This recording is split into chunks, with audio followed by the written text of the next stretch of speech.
นาดคักขนาดสบายดีFC ลุงศรีทั้งหลายเนาะวันนี้ลุงศรีได้เก็บภาพวิดีโอการไปท่องเที่ยวที่ถ้ำภูคำมาให้เบิ่งเนาะเชิญเบิ่งได้เด้อพายายเพิ่นไปกราบไหว้ขอพรนำสิ่งศักดิ์สิทธิ์ทุกอย่างในถ้ำภูคำเพื่อให้สุขภาพเข้มแข็งอยู่ดีมีแรงหายเจ็บหายไข้หายโรคหายภัย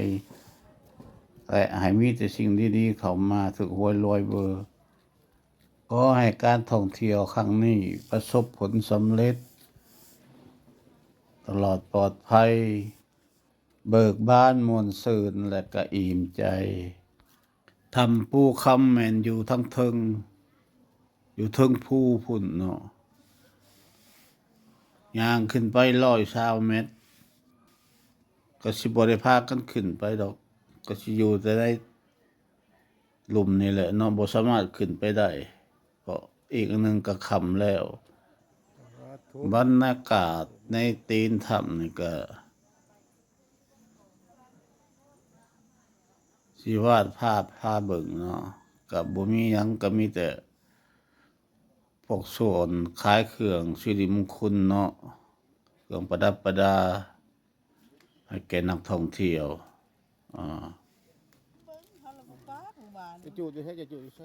หลังจากนั้นก็สิได้พากันมาเบิ่งการหลินการกินของนักท่องเที่ยวอยู่ในร่องน้ำสีครามที่สดสวยงดงาม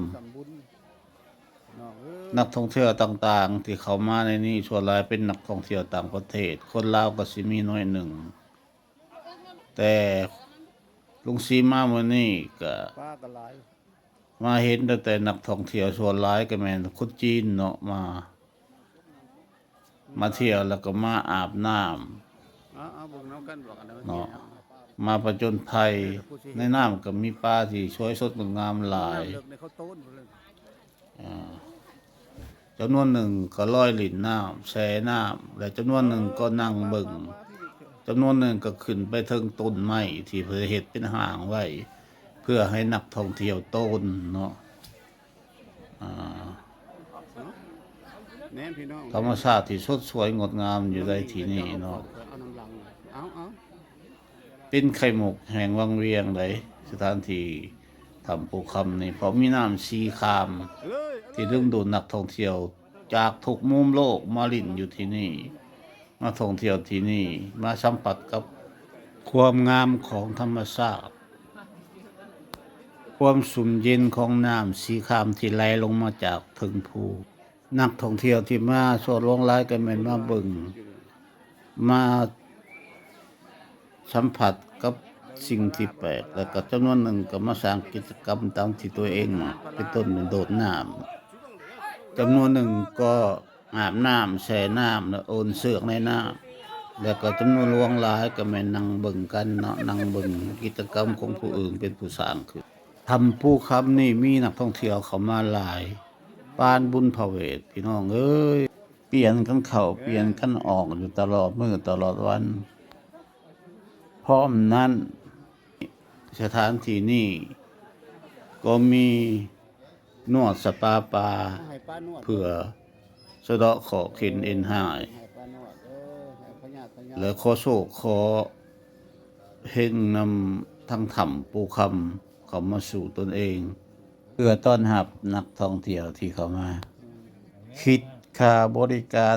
30,000 กีบต่อครั้งต่อคนโดยแม่น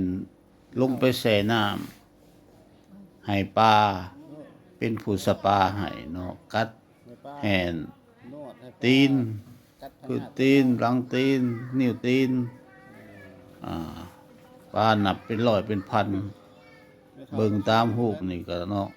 นั่นก็กรุงศรีเองและก็พร้อมทีมงานจำนวนหนึ่งลงไปแช่คือกันเบิ่งตัวจริงพี่น้องปลามันแห่นตีนอยู่เป็นกิจกรรมอันหนึ่งที่เติมเต็มให้การท่องเที่ยวครั้งนี้ได้รับผลสำเร็จเต็มไปด้วยความม่วนซื่นและ ความพึงพอใจของทุกคนที่มานำกัน มาฮอดนี้การเก็บภาพการท่องเที่ยวทำปูค่ำกองลงสี มาให้เพื่อนๆพี่น้องFC ทั้งหลายเบิงก็ถือว่าสำเร็จลงเนาะขอขอบคุณขอบใจที่เขามาเบิงและเขามาติดตามหักชมวิดีโอของลุงศรีเด้อ